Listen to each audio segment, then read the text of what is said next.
أعوذ بالله من الشيطان الرجيم. بسم الله الرحمن الرحيم. سبح اسم ربك الأعلى الذي خلق فسوى والذي قدر فهدى والذي أخرج المرعى فجعله غثاء أحوى سنقرئك فلا تنسى إلا ما شاء الله إنه يعلم الجهر وما يخفى ونيسرك لليسرى فذكر إن نفعت الذكرى سيذكر من يخشى ويتجنبها الأشقى الذي يصلى النار الكبرى ثم لا يموت فيها ولا يحيا قد أفلح من تزكى وذكر اسم ربه فصلى بل تؤثرون الحياة الدنيا والآخرة خير وأبقى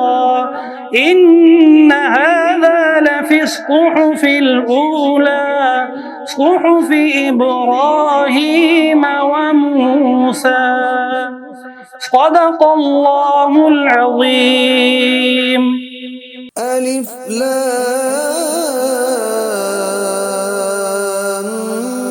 ميم ذلك الكتاب لا ريب فيه هدى للمتقين. السلام علیکم ورحمۃ اللہ.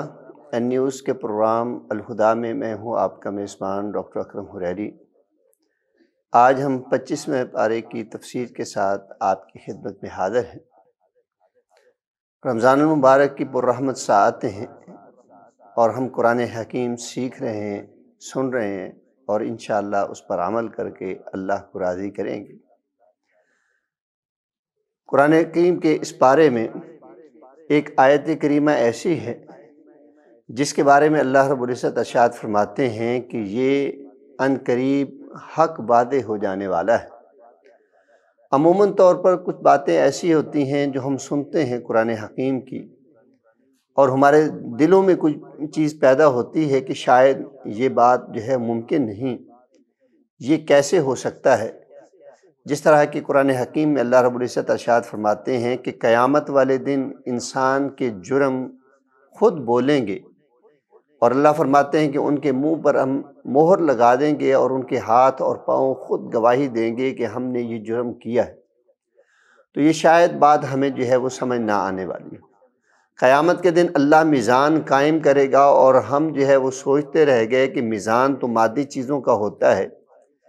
تو جو چیز عمل مادی ہے ہی نہیں، کیفیت کا نام ہے، اس کو کیسے ناپا جائے گا، اس کو کیسے تولا جائے گا. تو آہستہ آہستہ چیزیں جو ہے وہ واضح ہوتی چلی جا رہی ہیں کہ اللہ رب العزت یہی اس آیت کریمہ میں بات ارشاد فرما رہے ہیں کہ سنریہم آیاتنا فی الآفاق وفی انفسہم. اللہ رب العزت آفاق میں اور اس دنیا میں، انفس یہاں سے مراد دنیا ہے کہ دنیا اور اس سے آفاق میں جو کچھ بھی ہے اللہ فرماتے ہیں کہ ان قریب ہم انہیں جو ہے وہ واضح کرتے چلے جائیں گے، حتیٰ یتبین لہم کہ وہ واضح ہو جائیں گی. اللہ رب العزت ان کو جو ہے وہ دکھا دیں گے اور لوگ اس بات کی گواہی دینا شروع کر دیں گے کہ قرآن حکیم میں جو کچھ ہے وہ بہتر ہے، وہ درست ہے. جس طرح کے اعمال گواہی دیں گے، انسان کے اعضاء خود گواہی دیں گے. تو آج میڈیا کے دور کی وجہ سے ہمیں معلوم ہو رہا ہے کہ ایک بندے نے اگر 10 سال پہلے بات کی ہے، آج وہ اپنی بات سے مکرتا ہے تو اس کے لیے سکرین آن کر دی جاتی ہے، اس کا بیک اپ چلا دیا جاتا ہے کہ فلاں ٹینور میں، فلاں وقت میں، فلاں جگہ پہ آپ نے یہ بات کی تھی. تو گویا کہ چیزیں جو ہے وہ ہمیں سمجھ آنا شروع ہو گئی ہیں کہ اللہ رب العزت نے جو کچھ کلام حمید میں نازل فرمایا ہے وہ ایک دن آئے گا کہ وہ حق اور سچ ہو جائے گا۔ اللہ تعالیٰ نے نظام کائنات کے حوالے سے مختلف خبریں دی ہیں جو سائنس کی تحقیق سے آہستہ آہستہ جو ہے وہ ثابت ہو کے جو ہے وہ نمایاں ہو رہی ہیں۔ تو اسی طرح اللہ رب العزت نے ہر ایک چیز کے حوالے سے جو ہے وہ باخبر کر دیا ہے کہ وہ چیز جو ہے وہ آگے بڑھنے والی ہے۔ اللہ تعالیٰ نے انسانی پیدائش کا سلسلہ شروع فرمایا تو کیا انسان تھا کہ ایک جونک سے، وہ پانی کی بوند سے، وہ جونک جو انسان کے جسم کے ساتھ چمٹ جاتی ہے اور پھر اس سے لوتھڑا اور مزغہ اور پھر جو ہے وہ علاقہ، ہر ایک چیز جو ہے وہ کس طرح وعدے جو ہے وہ ہوتی چلی جا رہی ہے کہ ایک ایک چیز کو جو ہے اس کو اصل صورت میں اللہ رب العزت دکھا رہے ہیں وقت کی جدت کے ساتھ، زمانے کے تغیر کے ساتھ، کہ انسان سمجھ رہا ہے کہ قرآن حکیم میں جو کچھ خبریں ہیں اللہ نے وہ حق اور سچ کر دی ہوئی۔ اللہ فرماتے ہیں کہ علم یکفی بربک انہ علی کل شیء شہید، کہ کیا تجھے یہ بات تمہیں کافی نہیں ہے کہ تیرا رب ہر ایک چیز کے بارے میں جو ہے وہ دیکھنے والا ہے، اس پر وہ شہید ہے، اس پر وہ گواہ ہے، اس پر جو ہے وہ ہر باخبر رہنے والا ہے۔ تو ہر ایک چیز جو دنیا میں اللہ رب العزت نے اپنے کلام حمید میں بیان فرما دی اور پھر آفاق میں اس کا جو ہے وہ تذکرہ ہوا، اللہ ہر ایک چیز کو جو ہے وہ وعدے کرنے والے۔ اس طرح جو ہے وہ اللہ رب العزت نے سورہ شورى شروع ہوتی ہے تو اس میں یہ بات ارشاد فرمائی کہ وَقَذَلِكَ أَوْحَيْنَا إِلَيْكَ قُرْآنًا عَرَبِيًّا، کہ ہم نے قرآن حکیم کو عربی زبان میں نازل فرمایا، لِتُنذِرَ أُمَّ الْقُرْآنِ، تاکہ آپ بستیوں کی ماں کو یا ان کے رہنے والے افراد کو ڈرائیں، اللہ کے پیغام سے باخبر کریں، وَمَنْ حَوْلَهَا، اور جو اس کے ارد گرد ہے، وَتُنذِرَ يَوْمَ الْجَمْعِ لَا رَيْبَ، اور قیامت کے دن کے حوالے سے انہیں باخبر کریں، انہیں ڈرائیں، اللہ کے احکامات کی تلقین ان کے سامنے جو ہے وہ کریں۔ تو یہاں دو باتیں جو ہے وہ نمایاں کی جا رہی ہیں۔ ایک تو یہ ہے کہ قرآن وہ عربی زبان کے اندر ہے، مکہ کے رہنے والے اور ان کے ارد گرد کے رہنے والے وہ سارے کے سارے جو ہے وہ عربی زبان جانتے تھے۔ اللہ نے انہی کی قوم سے ایک فرد کو پیغمبر بنایا، صاحب نبوت بنایا اور اس کے اوپر اپنا کلام نازل فرمایا، اور وہ عربی زبان کے اندر نازل فرمایا، اس لیے تاکہ یہاں کے لوگ اللہ کے کلام کو سمجھ سکیں۔ اور پھر اللہ رب العزت نے عربی زبان کو آسان بنا دیا، قابل فہم بنا دیا۔ تو یہاں سے ہمیں یہ بھی معلوم ہوتا ہے کہ اگر کوئی اللہ رب العزت کے کلام حمید کو سمجھنا چاہتا ہے نا، وہ عربی زبان کو سیکھے، اور اس کو سیکھے بغیر عربی کا کلام اسے، اللہ کا کلام اسے سمجھ میں آنے والا نہیں۔ محض وہ جو ہے اس کی ظاہری معنی جو ہے وہ سمجھ کر اس کو جو ہے وہ ہلکا پھلکا اس کا مفہوم تو لے سکتا ہے، لیکن گہرائی میں جا کر کے اس کا جو ہے وہ سمجھنا وہ عربی زبان و ادب سے جو ہے وہ ممکن۔ اور دوسری بات جو ہے یہاں پہ بیان فرمائی گئی کہ لِتُنذِرَ أُمَّ الْقُرْآنِ،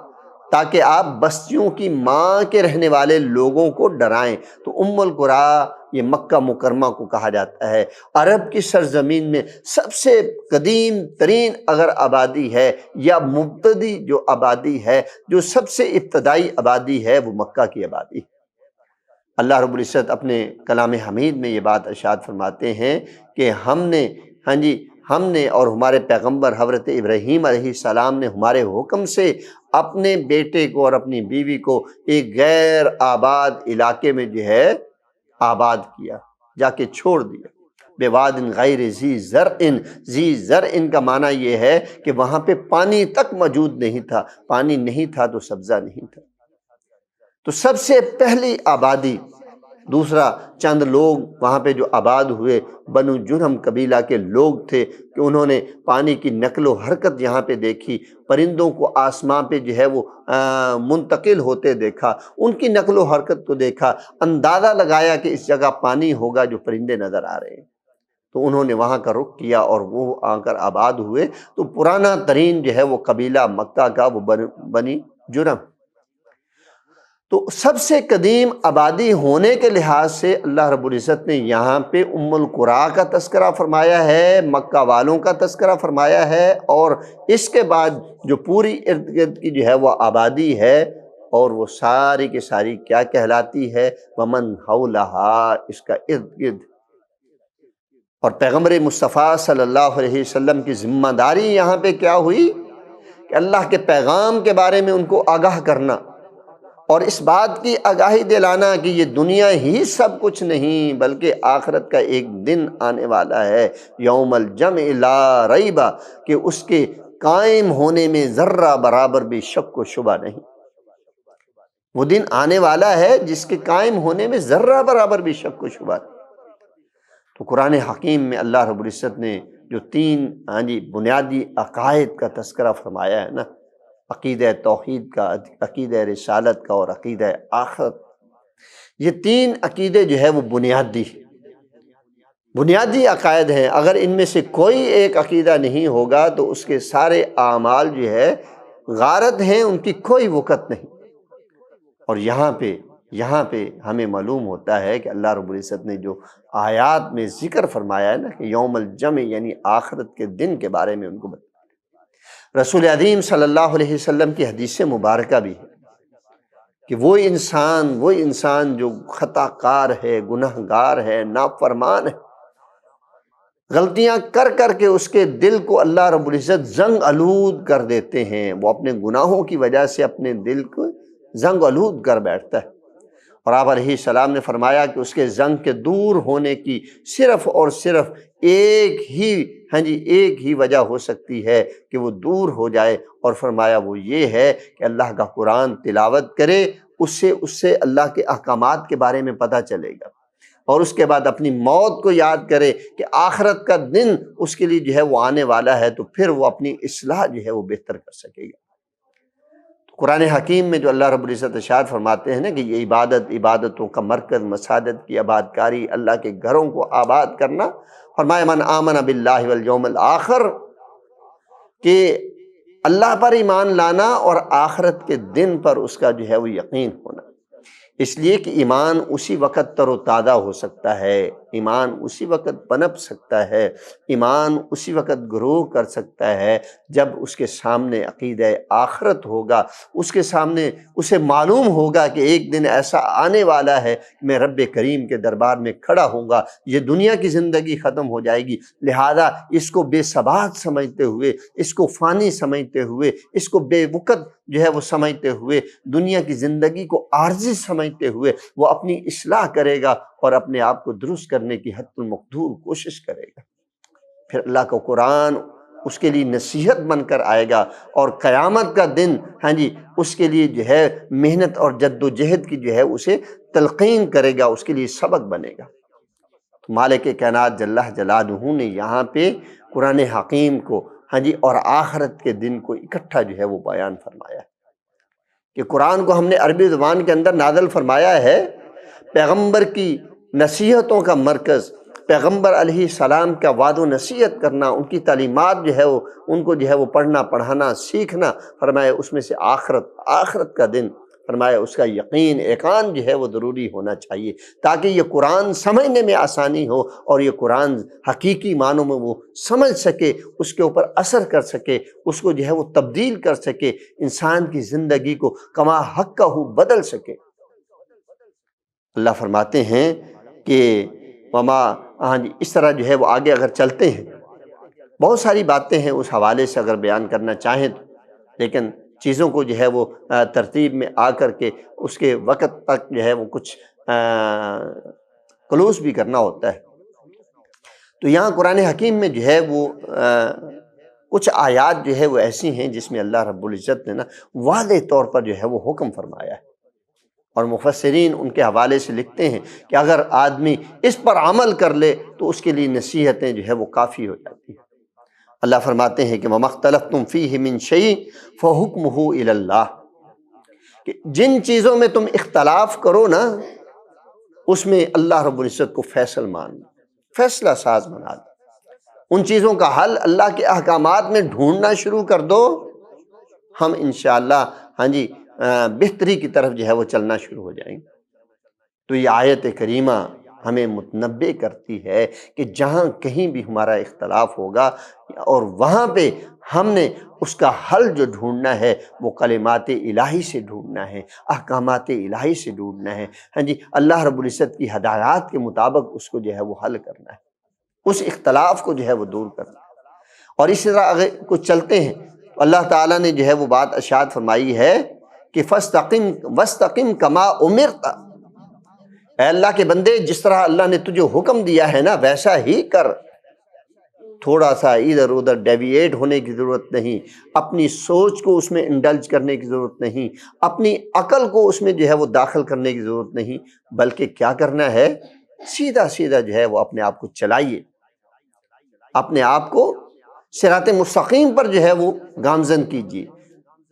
فاستقم کما امرت، سیدھے کھڑے ہو جائیے، ڈٹ جائیے، جو اللہ نے تمہیں حکم دیا ہے فقو، ہاں جی، منوعن اس کو جو ہے وہ تسلیم کر لیا جائے۔ بعض اوقات ہوتا ہے کہ انسان کے پاس جو ہے وہ اللہ کا حکم آتا ہے تو وہ کہتا ہے ٹھیک، جیسے اللہ فرماتے ہیں کہ اطیعوا اللہ واطیعوا الرسول، اللہ اور اس کے رسول کی اطاعت کیجیے۔ اور ہمارے ذہنوں میں شیطان وسوسہ ڈالتا ہے کہ نبی صلی اللہ علیہ وسلم تو 1400 سال ہو گئے اس دنیا سے، ہاں جی، وفات پائے، اب تو اس کی اطاعت کیسے کر سکتا ہے، تو لہٰذا کچھ شخصیات کو درمیان میں لے آتا ہے اور اس کے دل میں جو ہے یہ بات ڈالتا ہے کہ یہ صرف تفہیم کے لیے، بات کو جو ہے وہ تشریح کرنے کے لیے، تو طرح طرح سے جو ہے وہ ڈیویٹ کرتا ہے شیطان ہمیں۔ وَاسْتَقِمْ كَمَا أُمِرْتَ، اور اس طرح یہاں پہ ایک اور بھی آیت کریمہ جو ہے اس کا حصہ ہے وہ أُمِرْتُ لِأَعْدَلَ، اللہ کے نبی صلی اللہ علیہ وسلم فرماتے ہیں کہ مجھے جو حکم دیا گیا ہے کہ میں عدل سے کام لوں۔ معلوم کیا ہوا کہ دنیا میں رہتے ہوئے اختلاف ہو تو اللہ رب العزت کے حکم کو مد نظر رکھ کے اس اختلاف کو دور کرنا ہے، اور پھر دنیا میں رہنا کس انداز سے ہے، وَاسْتَقِمْ كَمَا أُمِرْتَ، جس طرح اللہ نے حکم دیا ہے ویسے اس دنیا میں جو ہے وہ رہنا ہے، اور رہتے ہوئے معاملات کو کیسے ڈیل کرنا ہے، فرمایا عدل کے ساتھ، عدل کے ساتھ، اعدلوا هو اقرب للتقوی، اللہ فرماتے ہیں کہ عدل ایک ایسی چیز ہے، ایک ایسی چیز ہے جو تمہیں رب کا قرب عطا فرما سکتی۔ عدل ایک ایسا پیمانہ ہے کہ اگر اس کو جو ہے اختیار کیا جائے تو دنیا امن کا گہوارہ بن جاتا ہے۔ جناب عمر رضی اللہ تعالی عنہ عدل کی وجہ سے معروف تھے کہ ہر کسی کے ساتھ عدل سے کام لینا، جس طرح کہ قرآن حکیم ارشاد فرماتا ہے کہ عدل کرتے ہوئے نہ تمہارے رشتہ دار اس کے آڑے آئیں، نہ تمہاری دشمنی جو ہے اس میں آڑے آئے، بلکہ اللہ کی رضا کے لیے چاہے فیصلہ دشمن کے حق میں ہو رہا ہے تو دے دیا جائے، چاہے فیصلہ اپنے دوست احباب اور رشتہ دار کے حق میں کے خلاف ہو جائے تو فرمایا اسے قائم کیا جائے، مد نظر اللہ کی رضا کو رکھا جائے۔ ان المقسطین علی منابر من نور عن یمین الرحمن، فرمایا کہ انصاف کرنے والے قیامت والے دن اللہ کے عرش کے سائے میں دائیں جانب نور کے ممبروں پر جلوہ افروز ہوں گے۔ اللہ یہ اپنے ان بندوں کو انعام عطا فرمائیں گے جو دنیا میں نہ انہوں نے دوستی کا پاس رکھا، نہ انہوں نے رشتہ داری کا پاس رکھا تو صرف اور صرف اللہ رب العزت کی رضا اور رحمت کا پاس رکھا، تو اس کے لیے اللہ رب العزت جو ہے وہ انہیں انعام عطا فرمائیں گے۔ آگے چلتے ہیں تو اللہ تعالیٰ نے جو ہے وہ مومن اور اللہ پر توکل کرنے والے ان کی صفات کا تذکرہ فرمایا۔ یہ جگہ جگہ جو ہے اللہ رب العزت نے قرآن حکیم میں جو ہے وہ تذکرے فرمائے کہ فرمایا مومن کون ہے یا توکل کرنے والے کون ہیں۔ یہاں بھی اللہ تعالیٰ نے مومن اور توکل کرنے والوں کا اللہ نے صلہ بیان کیا ہے، اور اس کے بعد ان کی جو ہے وہ تشریح بیان کی ہے کہ مومن اللہ کے بندے کون ہیں، اللہ پر صحیح معنوں میں بھروسہ رکھنے والے، یقین رکھنے والے، ایمان رکھنے والے، اور ایمان ہاں جی استقم کا جو ہے وہ معنی یہ ہوتا ہے کہ ایمان ایسا ہو کہ عملی صورت میں جو ہے اس کا اظہار ہو رہا ہو، دل سے اس کی تصدیق ہو رہی ہو، یعنی شرح صدر کے ساتھ اس عقیدے کو قبول کرتا ہے اور شرح صدر کے ساتھ اپنے جسمانی اعضاء کے ذریعے سے اس کو سر انجام دیتا ہے، عملی شکل اس کی جو ہے وہ دیتا ہے۔ تو یہ ہے حقیقی معنی استقامت کا، اور پھر ہر طرح کے حالات کے اندر وہ اس پر قائم اور دائم رہتا ہے، کوئی مصلحت اس کو جو ہے وہ ڈیویٹ نہیں کرتی، اس کے جو ہے وہ راستے کو ہٹاتی نہیں، اس کے ارادوں کو متزلزل جو ہے وہ نہیں کرتی۔ تو یہاں اللہ تعالیٰ فرماتے ہیں ان کی صفات کہ والذین یجتنبون کبائر الاثم والفواحش، اللہ کے ایمان والے بندے وہ ہیں، اللہ پر توکل کرنے والے وہ بندے ہیں جو کبیرہ گناہوں سے، گناہوں والی زندگی سے دور رہنے والے۔ کبائر الاثم، کبیرہ گناہوں کا ارتکاب نہیں کرتے، اور فواحش، فواحش یہ وہ گناہ یا وہ ایکٹیویٹی ہوتی ہیں جس کے اندر حیا والا عنصر غیب، بے حیائی اس کے اوپر مسلط۔ فرمایا اللہ کے اوپر توکل کرنے والے، بھروسہ رکھنے والے، اللہ پر کما حقہ ایمان لانے والے در حقیقت اللہ کے وہ بندے ہیں جو گناہوں کا ارتکاب نہیں کرتے، بے حیائی کے قریب تک جو ہے وہ نہیں جاتے، ان سے محفوظ رہتے ہیں، بچنے کی جو ہے وہ کوشش کرتے رہتے ہیں۔ اور فرمایا وَإِذَا مَا غَضِبُوا هُمْ يَغْفِرُونَ، جب کبھی انہیں غصہ آتا ہے دوسروں کی غلطیوں پر، ہاں جی، حق کھانے والوں پر، ہاں جی، تو اس پر غصے کا اظہار جو ہے وہ کیا کرتے ہیں، انہیں معاف کر دیتے ہیں، جا تجھے معاف کیا۔ یہ معاف کرنا اللہ کی صفت ہے۔ جب اللہ دیکھتا ہے کہ میرا بندہ جو ہے میری صفات کی، ہاں جی، کو اپنا رہا ہے، تو فرمایا اللہ تعالیٰ اس بندے سے خوش ہونا شروع ہو جاتا ہے، ایمان کی لذت اس بندے کو جو ہے وہ نصیب فرماتے ہیں۔ وَإِذَا مَا غَضِبُوا یغفرون، فرمایا کہ وہ ہم یغفرون، معاف کرنے والے ہوتے ہیں۔ اور فرمایا وَالَّذِينَ اسْتَجَابُوا لِرَبِّهِمْ، دنیا میں رہتے ہوئے اپنے رب کی اطاعت و فرمانبرداری کرتے ہیں، جو بھی اس کا حکم آ جاتا ہے، آمنا وصدقنا، اے اللہ ہم اس پر ایمان بھی لاتے ہیں، ہم اس کی تصدیق بھی کرتے ہیں، اور ہم عمل کا اظہار بھی کرتے ہیں۔ اے اللہ کریم، اے اللہ کریم، ہم تیرے احکامات کو مانتے ہیں، تسلیم۔ اللہ فرماتے ہیں کہ میرے مومن بندے، مجھ پر توکل کرنے والے، مجھ پر بھروسہ رکھنے والے، مجھ پر پختہ یقین رکھنے والے، ہر طرح کے حالات میں میرے احکامات کو پریفرنس دینے والے، ترجیح دینے والے، فرمایا وہ افراد ہیں جو اللہ کے احکامات کو قبول کرتے ہیں، وَأَقَامُوا الصَّلَاةَ، اور اس کے نتیجے میں نمازوں کو قائم کرتے ہیں، وَأَمْرُهُمْ شُورَىٰ بَيْنَهُمْ، جو بھی انہوں نے کوئی کام کرنا ہوتا ہے باہمی مشاورت کرتے ہیں، مشاورت سے وہ کام کرتے ہیں۔ تو اس کا مطلب ہے کہ مومن ہونے کے لیے نمازی ہونا ضروری ہے، اللہ پر بھروسہ رکھنے والے افراد میں شامل ہونے کے لیے اللہ کے حکم کے مطابق نمازوں کو قائم کرنا ضروری اور لازمی امر۔ کتنا بڑا انعام ہے اللہ رب العزت کی طرف سے کہ آج ہم اگر ہم نمازوں کو اپنی زندگی سے دور رکھتے ہوئے ہم کہیں کہ ہم مومن ہیں، تو پھر ہم قرآنی مومن نہیں ہو سکتے کہ جن کا تذکرہ اللہ رب العزت نے اپنے کلام حمید میں ارشاد۔ رسول عظیم صلی اللہ علیہ وسلم نے تو علامت ہی مسلمان کی نمازی کا بتلایا ہے، فرمایا کہ آدمی کے مسلمان اور کافر ہونے میں فرق اگر ہے تو صرف اور صرف نماز ہے، کہ نماز کے ذریعے سے یہ پہچانا جاتا ہے، اذان ہوتی ہے، نماز کا وقت ہوتا ہے، یہ کھڑا ہو جاتا ہے اور نماز کو قائم کرتا ہے، جبکہ دیگر افراد جو ہے وہ اللہ کے حکم کو تسلیم نہیں کرتے، وہ اپنی ایکٹیویٹیز کو اسی طرح سر انجام دیے رکھتے ہیں، گویا کہ اللہ کا حکم نازل ہی نہیں ہوا ان کے۔ فرمایا کہ جو بھی کام کرنا ہوتا ہے باہمی مشاورت کرتے ہیں، اور مشاورت کرنے کے بعد جو بیسٹ سلوشن ہوتا ہے اس پر عمل کرتے ہیں، بیسٹ اوپینین پر جو ہے وہ عمل کرتے ہیں۔ حدیث قرآن حکیم کی آیت مبارکہ ہے فَإِذَا عَزَمْتَ فَتَوَكَّلْ عَلَى اللَّهِ، جب آپ مشاورت کر لیں اس کے بعد اللہ پر بھروسہ رکھیں، اور اللہ پر بھروسہ رکھیں گے تو اللہ انشاءاللہ صحیح سمت میں انسان کو جو ہے وہ کامیاب اور گامزن کرے۔ اور یہ توکل کی بات ہوئی ہے تو یہاں پہ ایک اور بھی بات کرتا چلتا۔ بعض اوقات انسان جو ہے وہ کہتا ہے کہ میرا تو اللہ پر توکل ہے، اسے کہا جاتا ہے بھئی فلاں جو ہے وہ کام ہے اس کے لیے کوئی تیاری تو کر لے، کہتا ہے میرا اللہ پہ توکل۔ تو اللہ رب العزت نے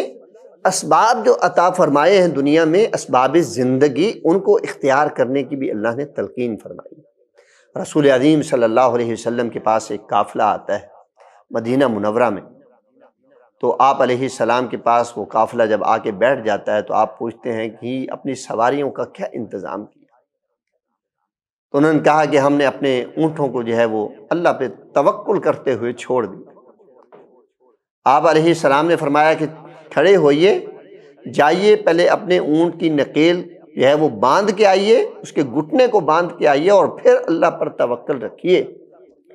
یہ نہیں کہ اس کو کھلا چھوڑ دیا اور پھر اللہ پر توکل کرنا۔ تو یہ حدیث مبارکہ ہمیں بتلاتی ہے کہ جو اسباب زندگی ہیں، جو جائز اللہ رب العزت نے ہمیں عطا فرمائے ہیں، ان کو اختیار کرنا لازم ہے، اس کے بعد اللہ پر جو ہے وہ توکل کیا جائے گا۔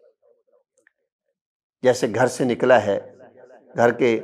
لاک اپ کر کے جو ہے اس کو جاتا ہے، تو لاک اپ جو ہے وہ کسی کے لیے توڑنا آج کے دور میں جو ہے مشکل نہیں، لیکن لاک کر کے وہ اللہ پر توکل کرتا ہے کہ یا اللہ تیرے سہارے جتنا میں کر سکتا تھا وہ میں نے کر لیا، اب آگے اللہ تیرا کام ہے۔ گاڑی جو ہے وہ کسی جگہ پارک کرتا ہے، اس کو جو ہے وہ لاک کیا، ہاں جی، بائک ہے، سائیکل ہے، اس کو جو ہے وہ ہینڈل لاک کیا، اس کا جو ہے وائر لاک کیا، یا بڑی گاڑیاں ہیں تو ان کے بھی جو ہے وہ اس طرح لاک کرنے کے جو ہے وہ سسٹم ہے، ان کو لاک کرنے کے بعد جو ہے وہ اللہ پر توکل کیا کہ حسبی اللہ، اے اللہ تیرے سپرد یہ سارا کچھ،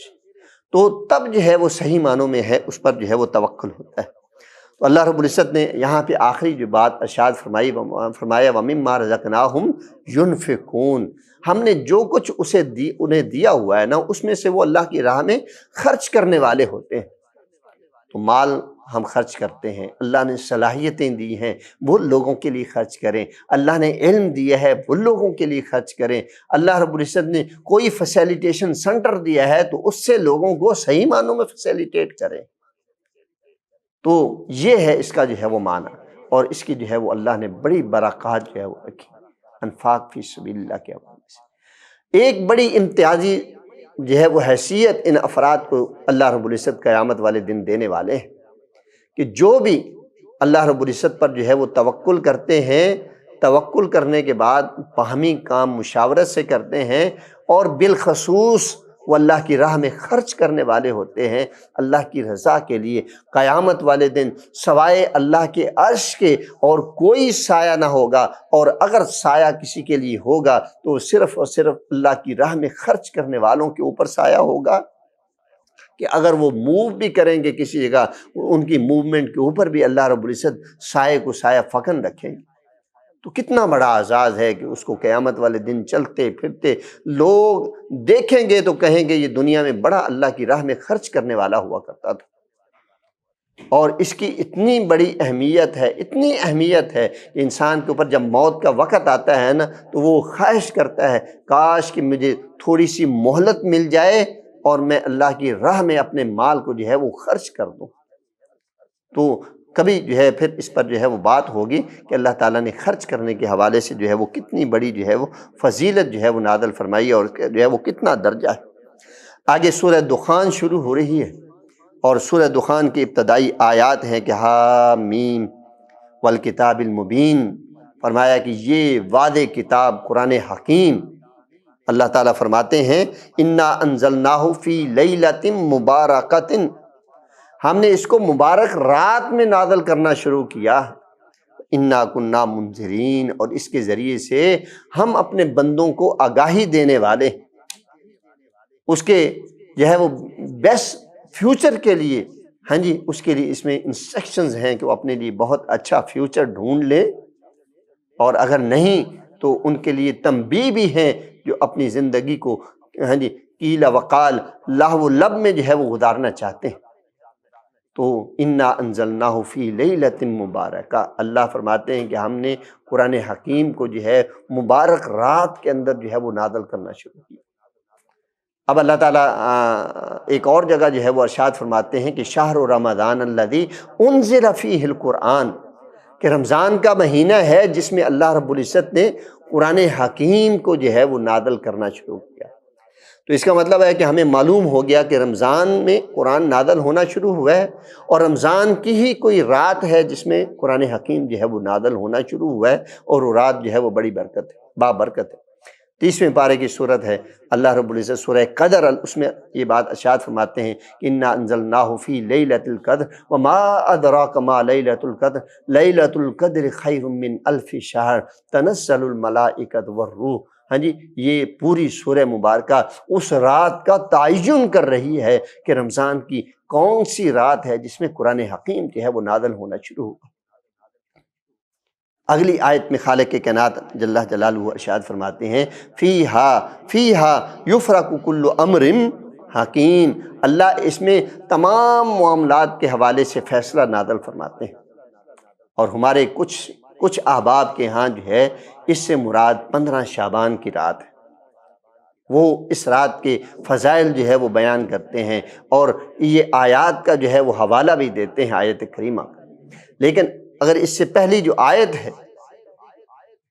جس میں اللہ رب العزت ارشاد فرماتے ہیں کہ انا انزلناہ فی لیلۃ مبارکہ، اگر اس کی قرآن حکیم سے ہی تشریح ڈھونڈ لی جائے تو قرآن حکیم ہمیں خود وضاحت دیتا ہے کہ یہ لیلۃ مبارکہ کون سی جو ہے وہ مبارک رات ہے۔ وہ رات ہاں جی وہ طاق راتوں میں سے ایک رات ہے، اور وہ رات کس مہینے میں آتی ہے؟ وہ رمضان المبارک کے مہینے میں آتی ہے، نہ کہ شعبان کے مہینے میں آتی ہے۔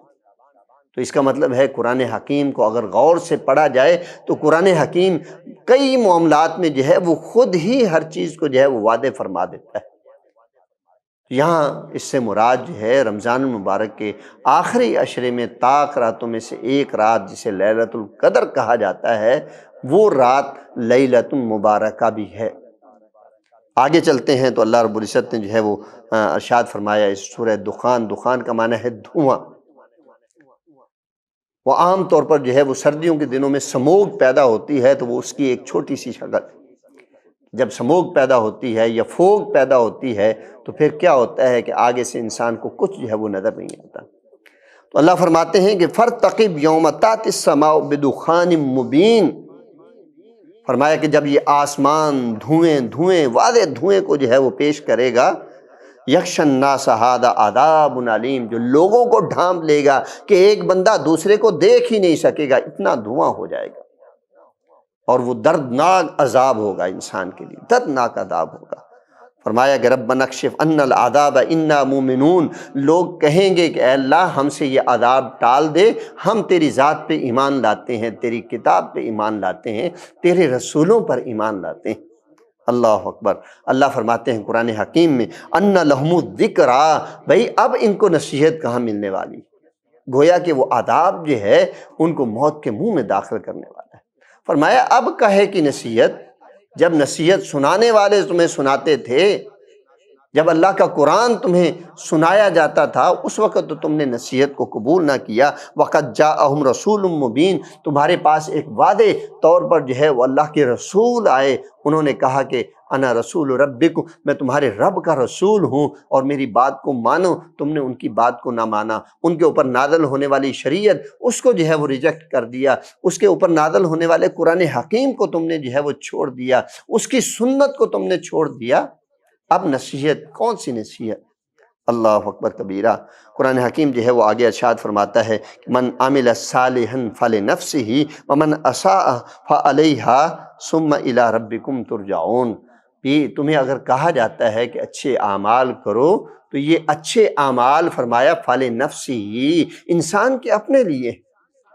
وہ اگر اچھے عمل کر جائے گا تو وہ اس کے اپنے لیے فائدہ مند ہیں، کسی اور کے لیے فائدہ نہیں ہے۔ قیامت کا دن تو وہ دن ہے وَلَا تَزِرُ وَازِرَةٌ وِزْرَ أُخْرَىٰ، قیامت والے دن تو کوئی کسی کا بوجھ نہیں اٹھانے والا۔ دنیا میں جو نیکی جس نے کی ہے وہ اسی کے کھاتے میں، جو برائی کی ہے وہ اسی کے کھاتے میں۔ کل قیامت کے دن جو ہے وہ کوئی کسی کا بوجھ نہیں اٹھانے والا۔ وہ قیامت کا دن تو وہ ہے، وہ دن ہے کہ ماں اپنے بچے کو دودھ پلانا جو ہے وہ بھول جائیں گی، جو تھوڑی سی آواز پہ اپنے بچے کو اپنی چھاتی سے لگا دیتی۔ فرمایا ماں اپنے بیٹے کو، بیٹا اپنی ماں کے تعارف کو بھول جائے گا، میاں بیوی ایک دوسرے کے تعارف کو بھول جائیں گے، اور اسی طرح جو ہے اور بہن بھائی آپس میں جو ہے وہ بھول جائیں گے۔ انہیں معلوم تو ہوگا کہ ہم بہن بھائی ہیں، ہم میاں بیوی ہیں، ہم ماں باپ کا رشتہ رکھنے والے ہیں، لیکن ہمدردی جو ہے وہ کوئی نہیں ہوگی۔ نفسی نفسی نفسی، اپنی ہی جان چھڑوانے کے چکر میں ہر بندہ ہوگا۔ تو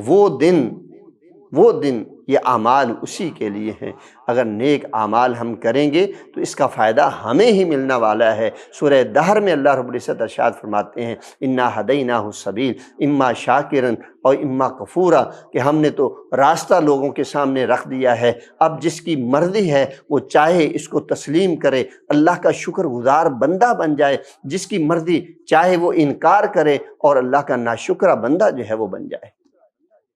انسان آزاد ہے،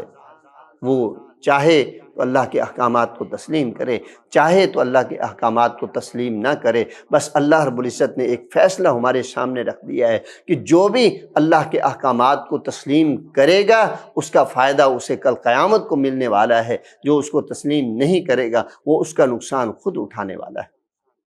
اور قیامت کے دن اللہ اس کے سامنے حساب جو ہے جب رکھیں گے، کتابچہ ان کو دیں گے، رزلٹ کارڈ جو ان کو دیں گے، وہ اس کو دیکھ دیکھ کر کہیں گے ہاں اللہ اکبر، کیسی کتاب ہے، کیسی کتاب ہے جس نے چھوٹی بڑی کوئی بات جو ہے وہ چھپائی نہیں، سب کچھ اس میں واضح اور عیاں کر دیا۔ تو اچھے اعمال والے اپنے اس کتابچے کو لوگوں کے سامنے پیش کریں گے، اور برے اعمال والے اپنے کتابچے کہیں گے کاش یہ ہوتی ہی نہ، آج کا دن نہ ہوتا، ہم دنیا میں نہ گئے ہوتے۔ اللہ اکبر، شرمندگی ہاں جی اپنی جو ہے وہ چھپاتے ہوئے جو ہے وہ پھریں گے۔ آگے چلتے ہیں تو اللہ رب العزت نے جو ہے وہ ایک آیت کریمہ بڑی ہی انسان کو جو ہے وہ ڈرانے والی ہے، اس کو متنبہ کرنے والی ہے۔ اللہ تعالیٰ ارشاد فرماتے ہیں کہ وَقِيلَ الْيَوْمَ نَنْسَاكُمْ كَمَا نَسِيتَ لِقَاءَكُمْ، فرمایا کہ آج کے دن ہم تمہیں بھلا دیں گے، یعنی قیامت کے دن اللہ فرماتے ہیں کہ ہم تمہیں بھلا دیں گے، کما نسیتم لقاء یومکم ھذا، جس طرح تم نے جو ہے اس بات کو بھلا دیا تھا کہ قیامت کا دن بھی آنے والا ہے، تمہاری رب کریم سے ملاقات بھی ہونے والی، تم بھول گئے تھے اس سبق کو،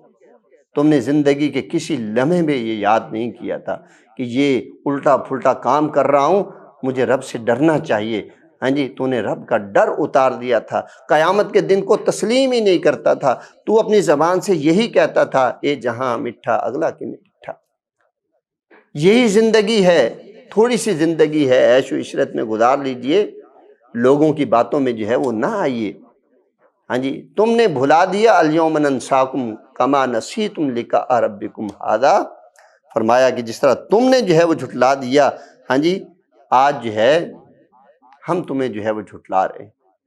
اور اس طرح جو ہے وہ آگے اللہ تعالیٰ فرماتے ہیں کہ وَمَأْوَاكُمُ النَّارُ، تمہارا ٹھکانہ جہنم ہے، وَمَا لَكُم مِّن نَاصِرِينَ، کوئی تمہاری مدد کو نہیں آنے والا۔ دنیا میں تم جرائم کرتے تھے، تمہارے جرائم پارٹنر تمہارے ساتھ آ کر کے کھڑے ہو جاتے تھے، تمہیں سہارا دیتے تھے، تمہیں بچا لیتے تھے، فرمایا آج تمہیں کوئی بچانے والا نہیں۔ وَأَنَّكُمْ، ہاں جی ذَلِكُمْ بِأَنَّكُمْ اتَّخَذْتُمْ آیَاتِ اللَّهِ هُزُوًا، یہ ایسا تمہارے ساتھ کیوں سلوک کیا گیا کہ تمہیں جہنم میں پھینک دیا گیا، تمہاری مدد کرنے کے لیے کوئی تیار نہیں۔ فرمایا یہ اس وجہ سے ہے کہ دنیا میں رہتے ہوئے تم نے اللہ کی آیات کا، احکامات کا، تعلیمات کا جو ہے وہ مذاق اڑایا، ایک ایک حکم کو لے کے ہاں جی کہتے تھے یہ تو دقیانوسی خیالات ہے، قرآنی آیات کا حوالہ دیا جاتا تھا، کہتے تھے یہ تو پہاڑوں کے دور یعنی پتھروں کے دور والی باتیں ہیں، آج جدت کا زمانہ ہے، ہاں جی ہر بات کو جو ہے وہ مذاق سمجھ کے ٹال دیا کرتے تھے اور اس کو ہوا میں اڑایا کرتے تھے۔ فرمایا فعلیہا، اور اس کے بعد جو ہے وہ کیا فرمایا وغرتکم الحیات الدنیا، دنیا کی زندگی نے تمہیں اس قدر دھوکے میں ڈال دیا تھا کہ تم سمجھتے تھے کہ یہی سب کچھ ہے، آگے کچھ جو ہے وہ ہمیں نہیں ملنے والا۔ اللہ اکبر، فَالْيَوْمَ لَا يُخْرَجُونَ مِنْهَا وَلَا هُمْ يُسْتَعْتَبُونَ، فرمایا نہ تو تمہیں جہنم سے انہیں نکالا جائے گا اور نہ ہی ان کی کوئی توبہ وغیرہ قبول کی جائے گی اس وقت۔ اور اس طرح کی آیات اللہ تعالیٰ نے غالباً سورہ طٰہٰ میں بھی جو ہے وہ ارشاد فرمائی کہ وَمَنْ أَعْرَضَ عَنْ ذِكْرِي فَإِنَّ لَهُ مَعِيشَةً ضَنْكًا، کہ جو ہمارے ذکر سے منہ موڑ لے گا ہم اس کو بری معیشت کے اندر جو ہے وہ دھکیل دیں گے۔ بعض اوقات یہ اللہ سے منہ موڑنے والے بڑے مال و دولت میں ہوتے ہیں، لیکن وہ مال و دولت ان کے لیے ذلت اور رسوائی کا جو ہے وہ سبب بن رہا ہوتا ہے، کہیں کیس، کہیں مقدمات، کبھی کیا اور کبھی کیا۔ ہاں جی، کبھی لوگ ان کے خلاف نعرے بازی، اور کبھی جو ہے وہ کیا ان کے خلاف جو ہے وہ ہو رہا ہوتا ہے۔ فَإِنَّ لَهُ مَعِيشَةً ضَنْكَا وَنَحْشُرُهُ يَوْمَ الْقِيَامَةِ أَعْمَىٰ۔ اللہ فرماتے ہیں کہ قیامت کے دن ہم انہیں اٹھائیں گے تو اندھا کر کے اٹھائیں گے، اور وہ کہے گا اے اللہ قد كنت بصیرا لما حشرتنی اعمیٰ وقد كنت بصیرا، اے اللہ میں تو اچھا بھلا دیکھنے والا تھا، مجھے اندھا کر کے کیوں اٹھایا گیا؟ اللہ فرمائیں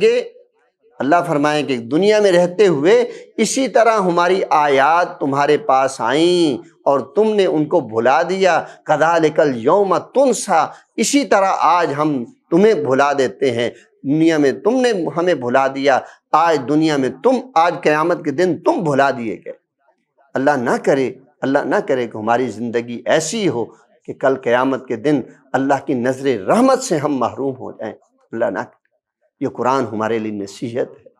یہ قرآن ہمیں سکھانے کے لیے ہے، یہ قرآن ہمیں دنیا کی زندگی بہتر بنانے کے لیے ہے، یہ قرآن حکیم ہماری بقیہ زندگی کو سنوارنے کے لیے ہے۔ تو آئیے تمام احباب کو دعوت فکر ہے کہ اس قرآنی احکامات کو سمجھیں اور اپنی زندگی کو اللہ کے احکامات کے مطابق بنائیں، تاکہ اللہ ہم سے خوش ہو جائے، اور کل قیامت کے دن اللہ ہمیں تمام تر ذلت و رسوائیوں سے محفوظ رکھتے ہوئے اپنی رضا، رحمت، اپنے بندوں کا ساتھ، اپنی جنت عطا فرمائے۔ آمین ثم آمین۔ آج کے پروگرام کا وقت ختم ہو جاتا ہے، انشاءاللہ کل